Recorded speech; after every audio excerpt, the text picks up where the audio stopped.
예수님께서는 마음이 청결한 자가 복이 있나니 그들이 하나님을 볼 것이며 말씀하십니다. 누가 복이 있는 자일까요? 마음이 청결한 자가 복이 있습니다. 왜 복이 있을까요? 그 자가 하나님을 볼 수 있기 때문입니다. 저에게는 간절한 기도 제목이 있습니다. 그것은 우리 모든 영세교회 성도님들이 하나님을 눈으로 보는 것입니다. 이 은혜가 있기를 간절히 바랍니다. 예수님은 그냥 청결한 자가 복이 있다라고 말씀하지 않으십니다. 왜냐하면 예수님 당시에 유대인들은, 특히 종교 지도자들은 자신들은 청결하다라고 생각했기 때문입니다. 율법을 지키면, 특히 정결 의식을 행하면, 손을 닦고 깨끗이 씻고 부정한 것을 만지지 않으면 정결하다라고 자기는 그렇게 생각한 것입니다. 예수님은 그렇지 않다. 겉이 깨끗한 것이 깨끗한 것이 아니라 속이 깨끗한 것이 진짜 깨끗한 것이다 라고 예수님은 말씀하십니다. 누가복음 11장 39절입니다. 주께서 이르시되 너희 바리새인은 지금 잔과 대접의 겉은 깨끗이 하나 너희 속에는 탐욕과 악독이 가득하도다. 마태복음 23장 27절입니다. 화 있을진저 외식하는 서기관들과 바리새인들이여, 회칠한 무덤 같으니 겉으로는 아름답게 보이나 그 안에는 죽은 사람의 뼈와 모든 더러운 것이 가득하도다. 예수님은 겉모습이 아니라 속 마음이 청결한 자가 복이 있다 말씀하십니다. 그런데 과연 누가 내 마음이 청결하다라고 말할 수 있겠습니까? 예레미야 17장 9절에 우리의 마음이 어떤지를 말씀하고 있습니다. 만물보다 거짓되고 심히 부패한 것은 마음이라. 다른 사람의 마음을 안 봐도 우리 자신의 마음을 봐도 잘 압니다. 나는 왜 이렇게 마음이 거짓되고 악할까? 마음이 청결한 사람은 없습니다. 그래서 하나님을 볼 수 없는 것이죠. 오늘 예수님께서 말씀하시는 것은 너희 스스로 마음이 청결케 하는 자가 복이 있다라는 것이 아니라 마음이 청결해지는 그 복을 받은 자가 복이 있다 말씀합니다. 오늘 말씀을 통해 저와 여러분 가운데 마음이 청결해지는 그 은혜와 복이 임하기를 간절히 바랍니다. 먼저 이 마음이라는 단어를 살펴보려고 합니다. 성경에서 말씀하시는 마음은 단순한 감정이 아닙니다. 사무엘상 16장 7절입니다. 여호와께서 사무엘에게 이르시되 그의 용모와 키를 보지 말라. 내가 이미 그를 버렸노라. 내가 보는 것은 사람과 같지 아니하니 사람은 외모를 보거니와 나 여호와는 무엇을요? 중심을 보시느니라. 하나님이 다윗을 세울 때에, 다윗을 왕으로 세울 때에 다윗의 외모를 보지 않으셨습니다. 다윗의 마음을 보았습니다. 성경에서 마음은 중심을 뜻합니다. 중심은 속일 수 없습니다. 그 사람의 중심이 그 사람의 진짜 모습입니다. 그래서 예수님도 무엇으로 믿어야 됩니까? 마음으로 믿어야 됩니다. 진짜 예수 믿는 게 마음으로 믿는 것입니다. 로마서 10장 9절입니다. 내가 만일 내 입으로 예수를 주로 시인하며 또 하나님께서 그를 죽은 자 가운데 살리신 것을 내 어디에 믿으면? 마음에 믿으면 구원을 받으리라. 믿음은 마음으로 믿는 겁니다. 진짜로 예수님을 믿을 때 구원을 받는 것이죠. 이제 청결이라는 단어를 살펴보겠습니다.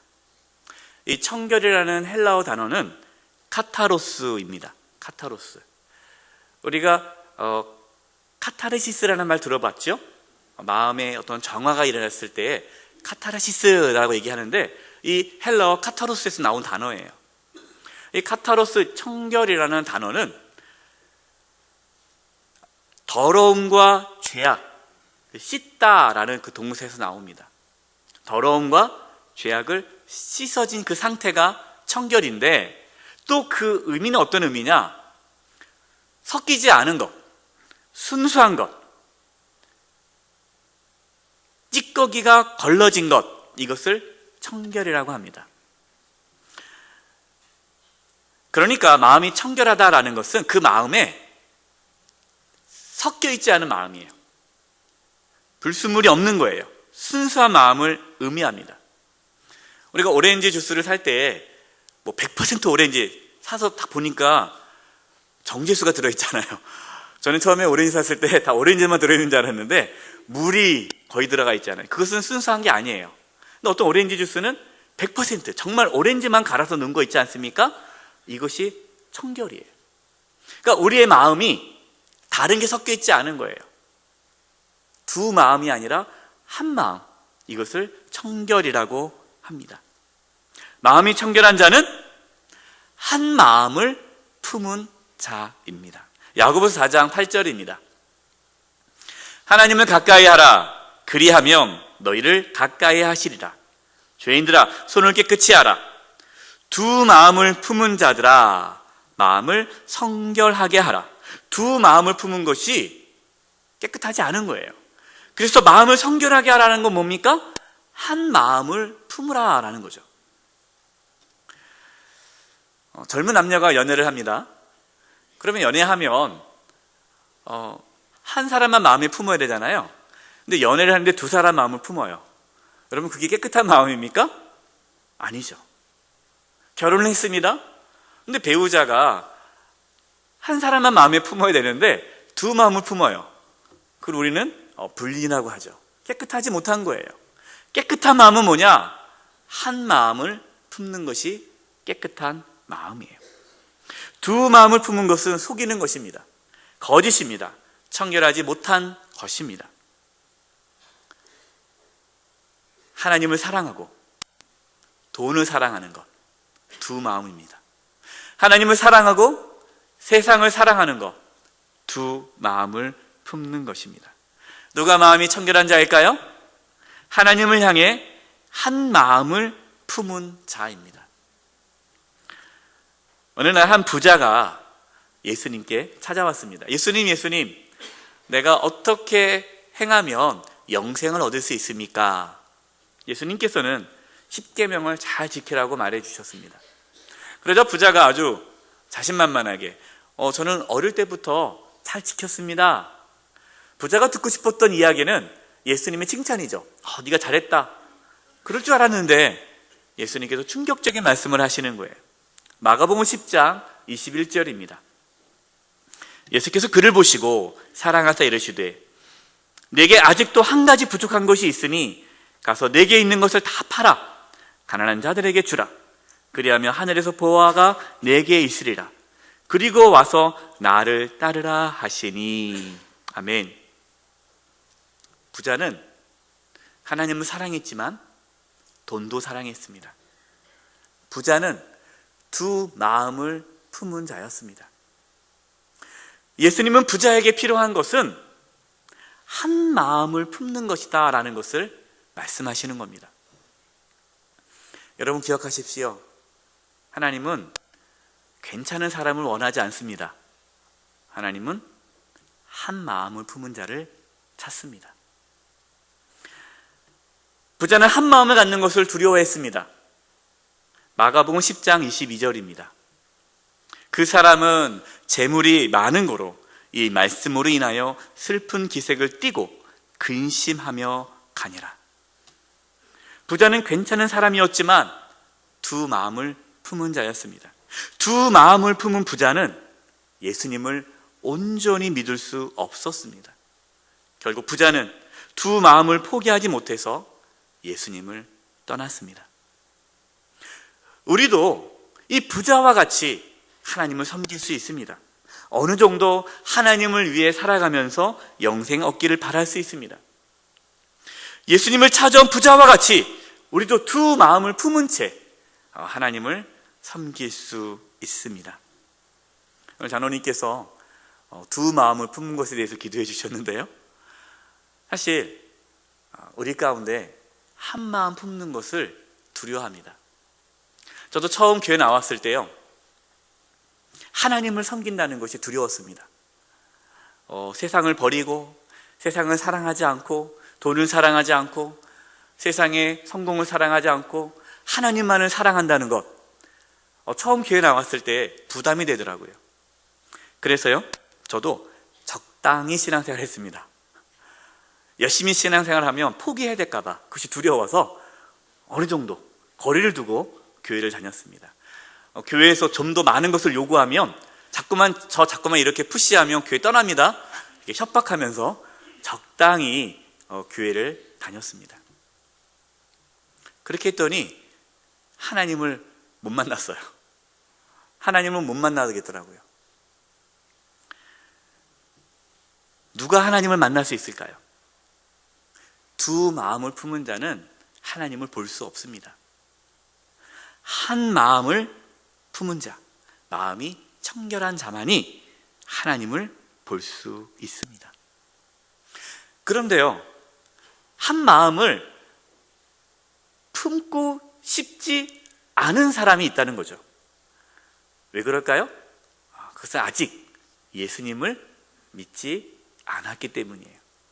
그래서 혹시 여러분 중에 목사님, 자꾸만 한 마음을 품으세요, 이 말이 부담스럽습니다 라고 여겨지시는 분이 계시다면 너무 그렇게 걱정할 필요 없어요. 아직 예수님을 안 믿어서 그래서요.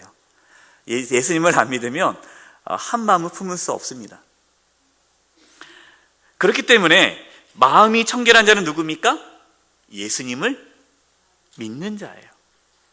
예수님을 믿는 자만이 마음의 청결함을 받을 수 있습니다. 한 마음을 품을 수 있습니다. 다윗을 보십시오. 다윗은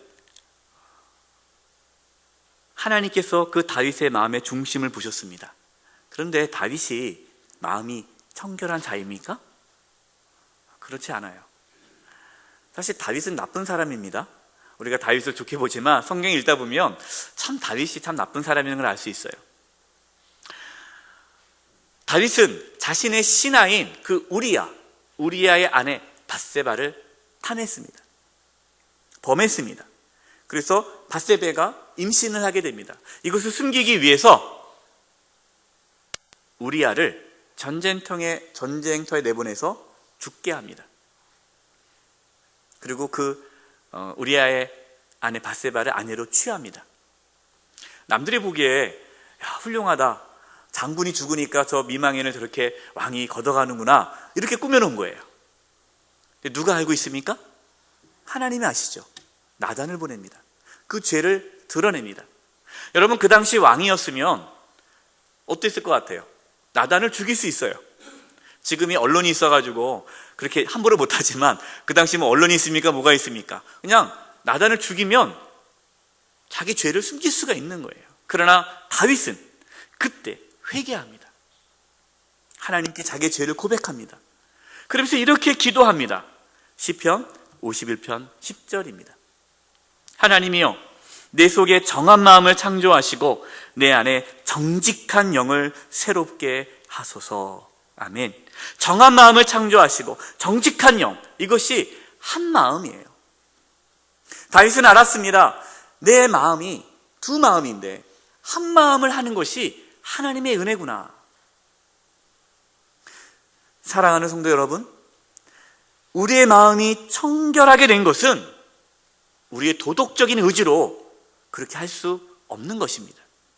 오직 하나님의 은혜입니다. 어떻게 우리의 마음이 청결해집니까?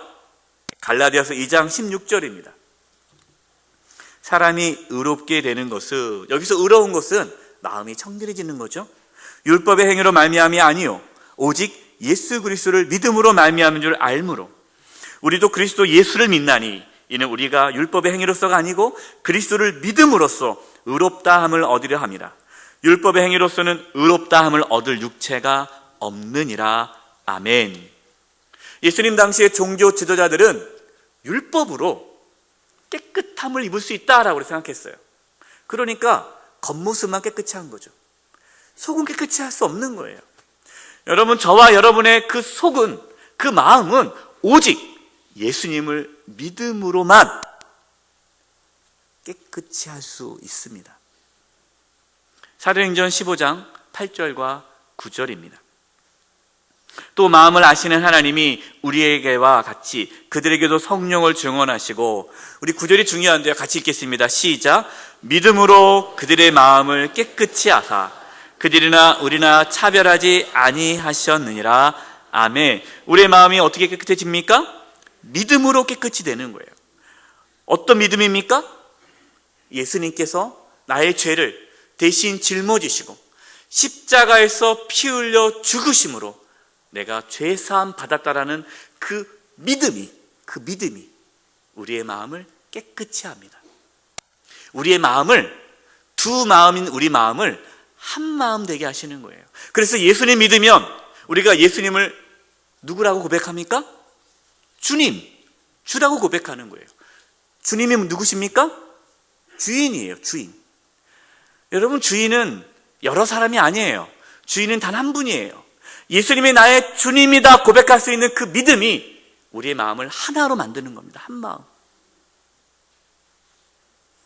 우리의 마음이, 두 마음이 어떻게 한 마음이 될 수 있어요? 예수님을 믿을 때에, 예수님을 주님이라 고백할 수 있는 그 믿음이 있을 때에 우리의 마음은 하나가 되는 것입니다. 오직 하나님만을 섬길 수 있는 것입니다. 그래서 예수님을 믿지 않으면 한 마음을 품을 수 없습니다.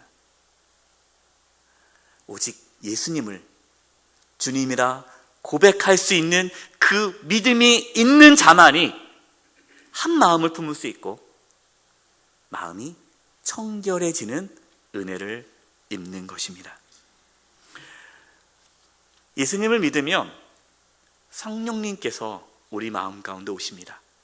성령 하나님께서 어떤 일을 하시느냐? 우리의 마음을 계속해서 한 마음이 되도록 지켜주십니다. 믿음은 과거의 이례적인 사건이 아닙니다. 우리가 예수님 믿는다라는 것이 과거에 한 번 예수님 믿고 끝나는 것이 아니라 오늘, 지금, 이 순간에 내가 예수님을 주님이라 고백할 수 있는 것이 믿음입니다. 디도서 3장 5절입니다. 우리를 구원하시되 우리가 행한 바 의로운 행위로 말미암지 아니하고 오직 그의 긍휼하심을 따라 중생의 씻음과 성령의 새롭게 하심으로 하셨나니. 성령님께서 우리를 새롭게 하십니다. 우리의 뭘 새롭게 합니까? 우리의 마음을. 어떤 마음이요? 두 마음을 한 마음으로 새롭게 하시는 거예요. 에스겔 36장 26절과 27절입니다. 또 새 영을 너희 속에 두고, 여기서 새 영이 뭡니까? 성령님이에요. 성령님을 우리 마음 가운데 두는 거예요. 너희 속에 두고 새 마음이 뭡니까? 한 마음이죠. 한 마음. 새 마음을 너희에게 주되 너희 육신에서 굳은 마음을 제거하고 부드러운 마음을 줄 것이며 또 내 영, 성령을 너희 속에 두어 너희로 내 율례를 행하게 하리니 너희가 내 규례를 지켜 행할지라. 아멘. 아직 우리 마음이 두 마음이라면, 한 마음을 품는 것이 부담스럽다면, 어떻게 그렇게 하나님만 바라볼 수 있습니까? 또 돈도 사랑해야죠. 세상도 사랑해야죠. 세상을 사랑하는 것을 내려놓기가 두려운 분이 계시다면 아직 예수님을 안 믿으신 분이에요. 정말로 예수님을 마음으로 믿으면요, 주님을 위해 살고 싶어집니다. 제가 아까 부담스러워서 교회를, 신앙생활을 대충 했다고 말씀드리지 않았습니까?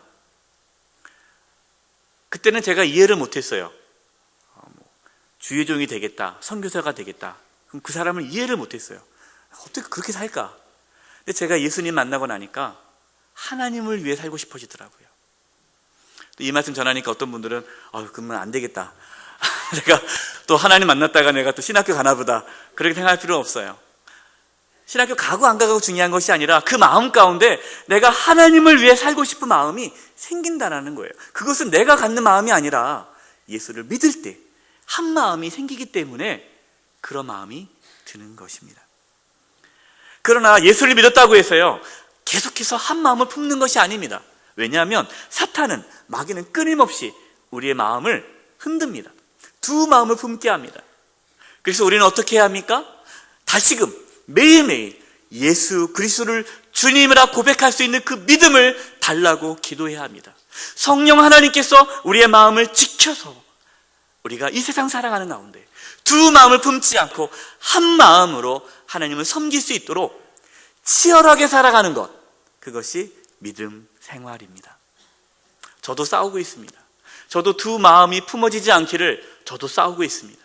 우리는 다 그걸 싸우며 살아가는 자들이에요. 주님 앞에 서는 그날까지 우리의 마음이 한 마음이 되도록 예수님을 주라 고백하고 성령 하나님의 능력을 붙잡고 살아가는 것입니다.